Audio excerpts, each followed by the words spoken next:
Today we are going to start new chapter 7, Forest and Wildlife Conservation.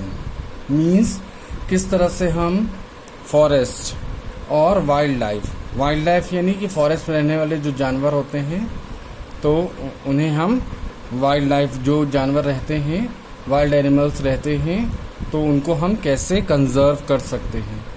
Conserve मतलब क्या? संरक्षण प्रदान करना। ठीक है, किस तरह से हम फॉरेस्ट को और वहाँ पे रहने वाले वन्य जीव जो प्राणी हैं, ठीक, उनको हम कैसे कंजर्व कर सकते हैं या संरक्षण प्रदान कर सकते हैं। तो ये हम चैप्टर स्टार्ट करने जा रहे हैं। इस चैप्टर में आपको पढ़ेंगे हम deforestation and it's consequences. Means deforestation क्या होता है कि किस तरह पेड़ों को काटा जा रहा है, उसके बारे में पढ़ेंगे। बायोडाइवर्सिटी मीन्स कि कितने, मतलब हमारी अर्थ में हर अलग अलग प्रकार के जीव जंतु रहते हैं, तो ये क्या कहलाता है? बायोडाइवर्सिटी कहलाती है। वाइल्ड लाइफ कंजर्वेशन, किस तरह से हम वन्य जीव का संरक्षण करते हैं। Biosphere reserves, sanctuaries and national parks, यानी कि कौन कौन से बायोस्फीयर रिजर्व्स बने हैं, सेंचुरीज बनी हैं और नेशनल पार्क्स बने हैं। और माइग्रेशन मीन्स क्या होता है कि एक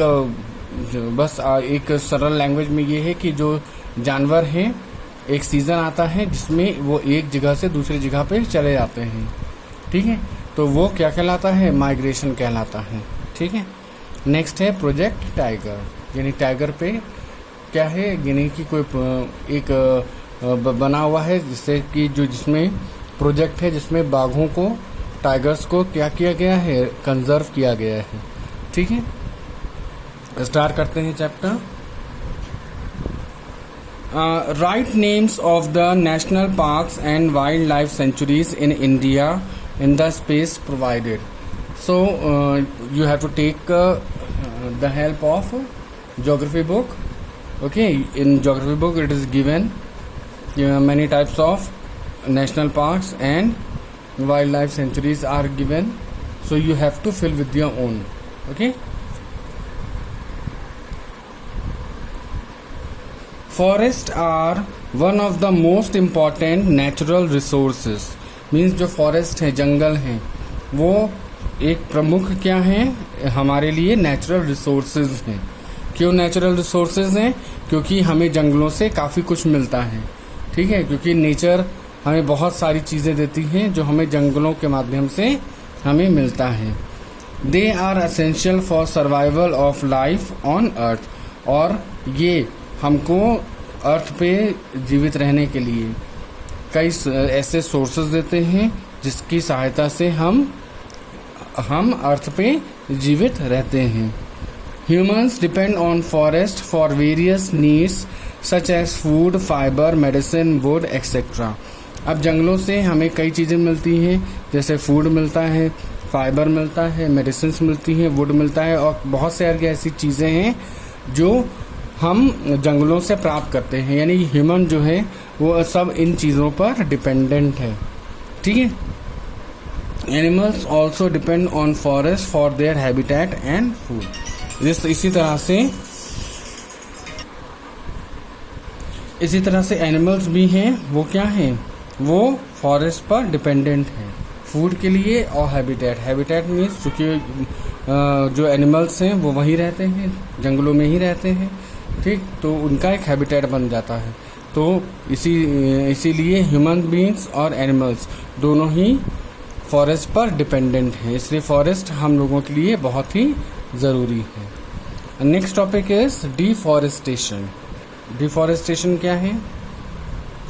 human depends on forest for numerous things, यानी कि जो इंसान है वो जंगलों पर डिपेंडेंट है बहुत सारी चीज़ों के लिए। We depend on trees and plants for food, wood and other products such as rubber and resins. अब हम लोग पेड़ पौधों पर भी डिपेंडेंट हैं, पेड़ों पर भी डिपेंडेंट है, पौधों पर भी डिपेंडेंट है, क्योंकि हमें उनसे फूड मिलता है, वुड लकड़ियाँ मिलती हैं, और कई ऐसे प्रोडक्ट मिलते हैं जैसे कि रबड़ हो गया, रेजिन्स हो गया। तो ये सारी चीज़ें हमको कहाँ से मिलती हैं? प्लांट्स और ट्रीज से मिलती हैं।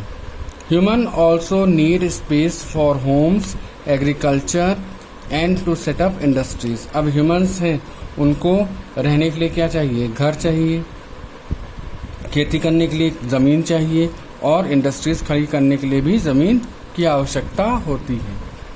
To serve this purpose large proportion for forest area share cleared out by either cutting और बर्निंग ऑफ ट्रीज।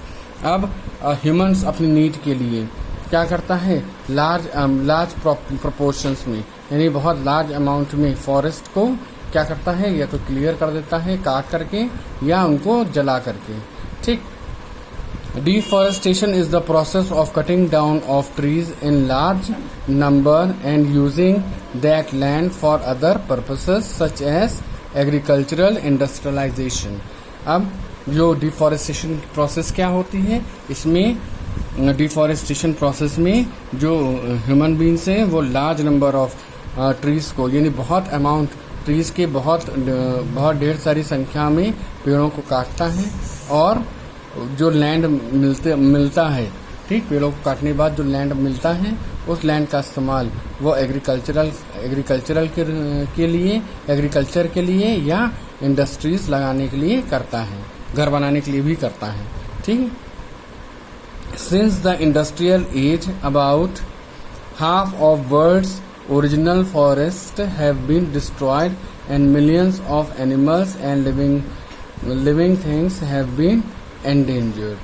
अगर हम बात करें कि since the industrial age, अब इस इंडस्ट्रियल एज में यानी कि आज के औद्योगिक युग में आधी दुनिया जो है वहाँ उनके जो जंगल हैं वो क्या किए गए हैं? नष्ट कर दिए गए हैं। ठीक है। और करोड़ों में millions of animals and living beings have been endanger, और करोड़ों जानवर हैं, पेड़ पौधे हैं, ठीक है, वो सब क्या हो गए हैं? एंडेंजर्ड में हो गए, यानी कि इनकी जो जाति है वो विलुप्त हो रही है। Trees are cut down for many reasons. जो पेड़ पौधे हैं वो कई रीजन से काटे जा रहे हैं। Some of them are as follow, जिनमें से कुछ कारण दिए गए हैं। टू बी यूज्ड, सोल्ड और एक्सपोर्टेड एज टिम्बर, वुड और fuel, charcoal, this is called logging. अब पेड़ों जो जंगल काटे जा रहे हैं, जो जंगल में जो पेड़ कटते हैं उनकी लकड़ियों को एक्सपोर्ट भी करते हैं, बेचते भी हैं टिम्बर के रूप में। ठीक है, लकड़ियाँ यूज होती हैं और उन्हें हम फ्यूल के रूप में, चारकोल के रूप में ही हम इस्तेमाल कर रहे हैं। ठीक है, ये क्या कहलाता है? लॉगिंग कहलाता है। To be use for farming purposes, खेती के लिए हम इस्तेमाल कर रहे हैं। दिस इंक्लूड्स ग्रेजिंग फील्ड और लाइफ स्टॉक और लार्ज स्केल फार्मिंग एक्टिविटीज। अब इसमें क्या आता है? जो फील्ड है वो ग्रेज किया जाता है, यानी जानवरों के द्वारा वो पूरा खेत चराया जाता है। ठीक है, फॉर लाइफ स्टॉक और लार्ज स्केल फार्मिंग एक्टिविटीज, और कई फार्मिंग एक्टिविटीज जो होती हैं उनको करने के लिए हम जंगलों को क्या कर रहे हैं? नष्ट कर रहे हैं। For human settlement and urbanization, for example making space for homes, industries and roads. अब ह्यूमन सेटलमेंट, अब ह्यूमन जो है, जो लोग हैं वो अपने आप को क्या कर रहे हैं? सेटल कर रहे हैं। तो सेटल करने के लिए और शहरीकरण के लिए, अर्बनाइजेशन में शहरीकरण करने के लिए क्या कर रहा है? वो जंगलों को काट रहा है जिससे कि स्पेस खाली हो सके। क्या बनाएगा वो? घर बना सकता है, इंडस्ट्रीज बना सकता है और रोड्स बना सकता है। For mining of different minerals such as coal and petroleum, और कोल और पेट्रोलियम के लिए भी वो क्या करता है? वो जो जंगलों को नष्ट कर रहा है। Apart from above, overgrazing by animals such as cattle and sheep also lead to deforestation। अब बहुत ज़्यादा ओवरग्रेजिंग कराना, जैसे कोई ज़मीन है, उपजाऊ ज़मीन है, उसमें पेड़ पौधे उगे हुए हैं, तो अब उस पर जानवर क्या कर रहे हैं? चर रहे हैं। तो ओवरग्रेजिंग, ज़्यादा जानवर हैं छोड़ दिए गए हैं और पूरा खेत, ये पूरा जंगल नष्ट कर दिए। तो ओवर ग्रेजिंग से भी क्या होता है? डिफॉरेस्टेशन की स्टेज आती है। In additional to grassland small plants और are also destroyed by over grazing. और ग्रासलैंड्स में क्या है, जो स्मॉल प्लांट्स हैं वो भी ओवर ग्रेजिंग के कारण क्या हो रहे हैं, नष्ट हो रहे हैं। Natural disasters such as flood, droughts, forest fire and pest attack also lead to deforestation.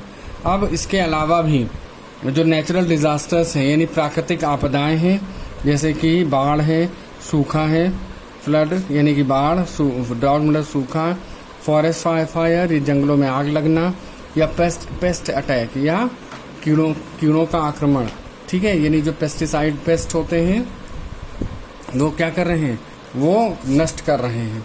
तो इसके कारण भी क्या होता है, डिफॉरेस्टेशन की स्थिति उत्पन्न होती है। अंडरस्टैंड।